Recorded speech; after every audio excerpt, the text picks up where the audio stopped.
By 1984, despite his tremendous fame and great fortune, Michael Jackson still continued door to door paralyzing for the Jehovah's Witness faith, twice a week, maybe for an hour or two, according to Catherine. He also attended meetings at Kingdom Hall with his mother 4 times a week when he was in town.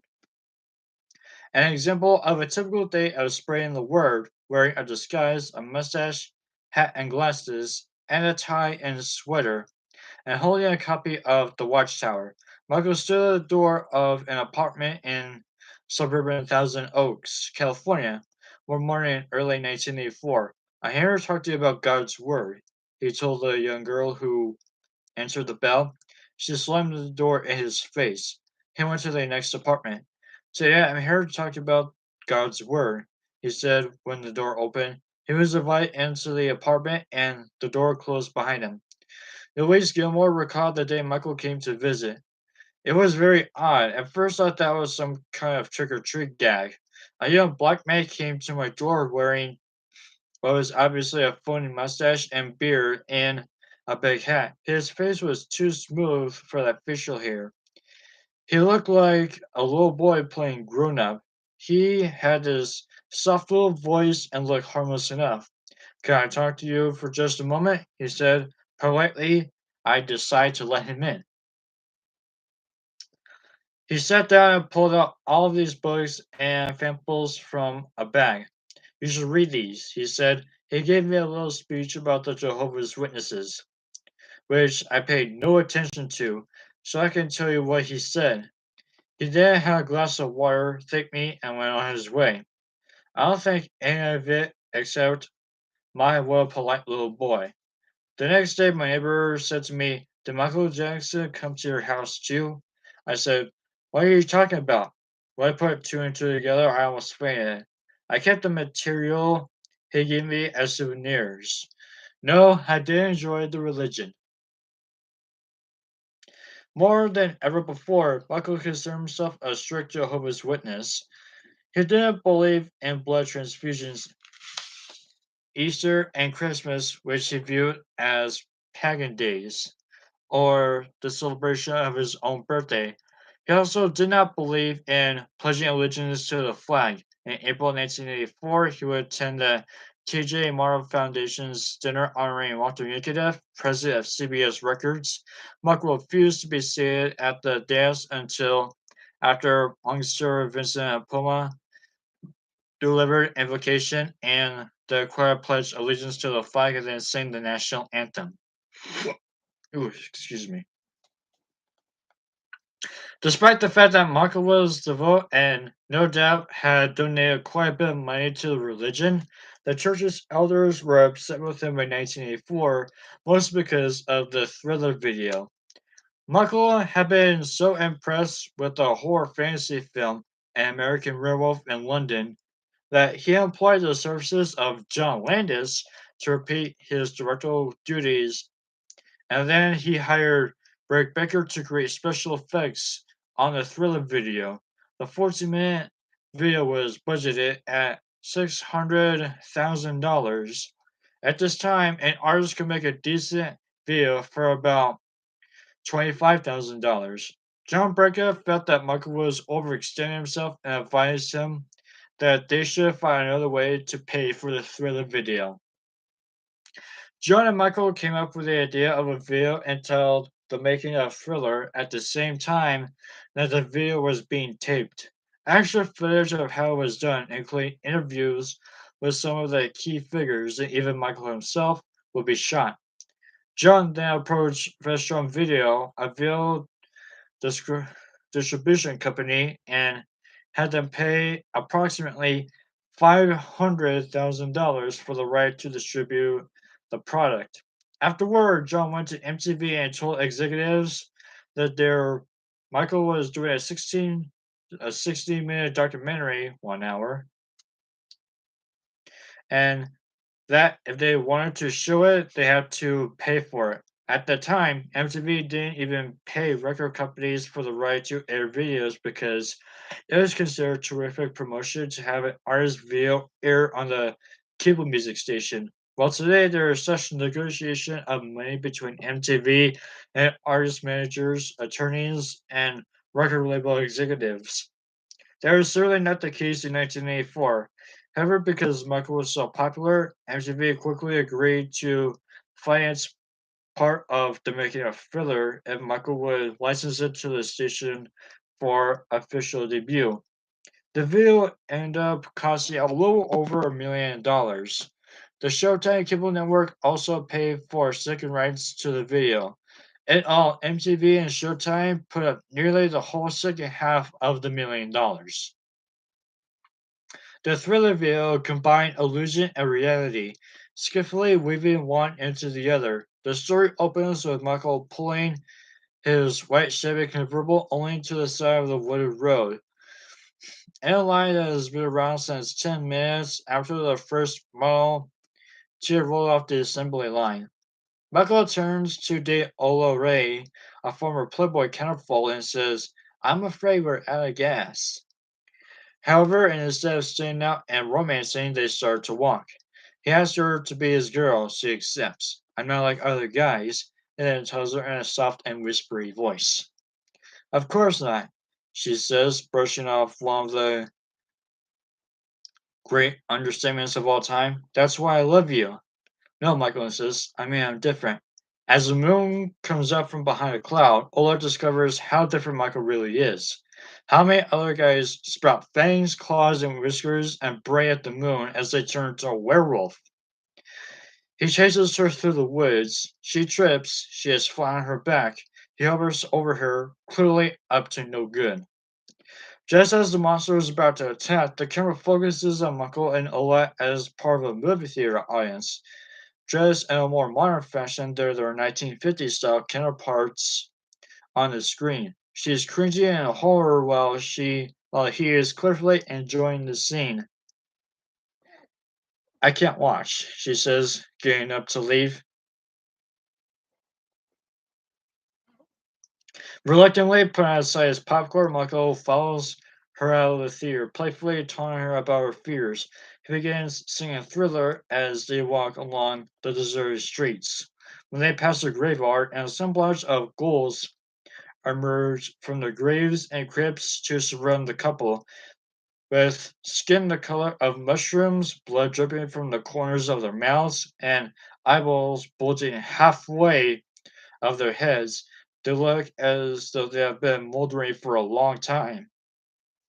Ola escapes to find shelter in a deserted house. Meanwhile, Michael leads the grotesque company in dance.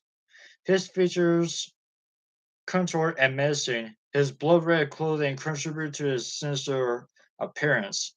He leads the other ghouls to Ola, and as she trembles in fear, Michael and his gruesome company break through the walls of windows, the floor. Ola huddles on the sofa, screaming as Michael reaches out for her. Suddenly, they're in Michael's home. Hey, what's the problem? A smiling Michael asks. Ola looks up at him with confused eyes. Was it all a dream? Michael puts his arm protectively around her shoulder. But then, as he turns to face the camera, his eyes are bestial, his smile ominous. There is little doubt that Michael ever attended the video to advocate Satanism or the occult. He was so engrossed with fantasy.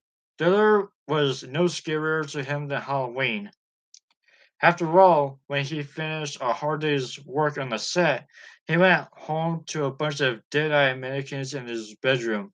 After he had finished work on it, though, the video brought a head-on ongoing conflict between Michael and the church elders of the Encino Kingdom Hall. After the elders heard about the concept, they summoned Michael for a meeting, during which the state of his soul was discussed. He was not receptive. He didn't want to be told what to do, not by his father, not by his church either. He refused to make any kind of statement repudiating his work, as the church insisted he should. I know I'm an imperfect person, Michael said. I'm not making myself out to be an angel. Finally, when the elders threatened to banish him from the religion, Michael became worried. He telephoned John Perkins' office. When John's security picked up the phone, there seemed to be no one at the line. All she heard was the sound of disparate breathing, as if someone was trying to catch his breath in between sobs. I don't know who it is, she told John. It might be Michael. When John got on the line and heard nothing but pain, he became concerned. However, before he could figure out what was going on, the line went dead. John telephoned Michael, but there was no answer. The next day, Michael called back and whispered that he had a big problem. Then he abruptly hung up again. Could he be any more dramatic? These kinds of maddeningly cryptic telephone calls went on for several days until John was extremely worried about Michael. Finally, Michael got a hold of himself, apparently, and called John to ask if he had the tapes to throw the video.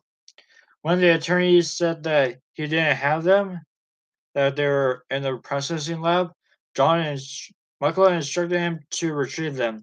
Then I want you to destroy them, Michael said. He sounded desperate. No one must ever see the video. Before John had a chance to respond, Michael hung up. Michael called back the next day, wanting to know if his attorney had gotten the tapes. By this time, John was tired of playing games. He wanted to know what was going on, especially since Michael had already spent $1 million of MTV's, Showtime's, excuse me, and Vestron's money on Thriller. How could they now destroy the tapes? When Michael explained that his church had threatened to expel him if the Thriller tape was released to the public, John was astounded. He tried to convince Michael that he should not allow the church elders to dedicate his artistry, but Michael wasn't interested in his opinion at that point. Michael called back the next day. Do you have the tapes? He asked John. John did. When Michael asked, did he had done just that. Actually, though, they were sitting on his desk. Okay then, fine, Michael said. He hung up. Coincidentally, at this time, John had been reading a book about Bela Lugosi. After thinking about Lugosi and his Dracula character, John called Michael back and engaged him in a conversation about the horror star, explained to Michael that Lugosi had been a religious man, but that, as an actor, he paid the demonic Dracula and actually built a career for himself by doing so. Michael listened intently as John then told him that Legasso religious beliefs had no bearing on his art and that the fact that he portrayed a vampire in movies didn't make him any less religious in real life. He suggested that Michael might want to reconsidering issue the Thriller video with a disclaimer at the beginning stating that the work was not reflective of Michael's personal or religious convictions. Michael thought John's suggestion was brilliant. He wasn't even angry when John confessed that he didn't destroy the tapes after all. The next day, John telephoned the video's director, John Landis, to tell him that there would have been a disclaimer. Bullcrap, Landis said. No way. Look, man, if there's no disclaimer, then there will be no video, John told him. He then explained the entire story to Landis. Jesus Christ, Landis said. This kid's in bad shape, isn't he? John Brecker couldn't really disagree. Though out of respect for his client, he didn't comment. Michael had handled the entire matter in a manner that would be so odd it was actually eerie. What kind of madness was this behavior? Calling and hanging up, panicking and sobbing. And it sense the scenario was resentment of his dramatic declaration that the Thriller album would be canceled. It's difficult to know if Michael was really upset. If he was, one would think that there might have been a better way to handle it, or again, orchestrating a bombastic attention getting melodrama around a new and upcoming project. And the end of the Thriller video was released with the following disclaimer at its beginning. Due to my strong personal convictions, I wish to stress that this film is in no way endorse a belief in the occult. Michael Jackson. As part of the Michael Jackson merchandising bonanza, The making of further video cassette was eventually released. One video showing how the other video was made, according to the Recording Industry Association of America. Jackson's first release for the home video market was the first music video cassette to apply for immediate gold and platinum certification. It was by far the best-selling music video to date. Michael will make millions from it. The week before the Thriller video was released in late December 1983, Thriller sales had slowed down to 200,000 copies a week, more than respectable for an album that had been out for a year, according to Time. The week after the video was issued and televised on MTV for only 5 days, the album sold another 600,000 copies and shot back up to number one on the Billboard charts.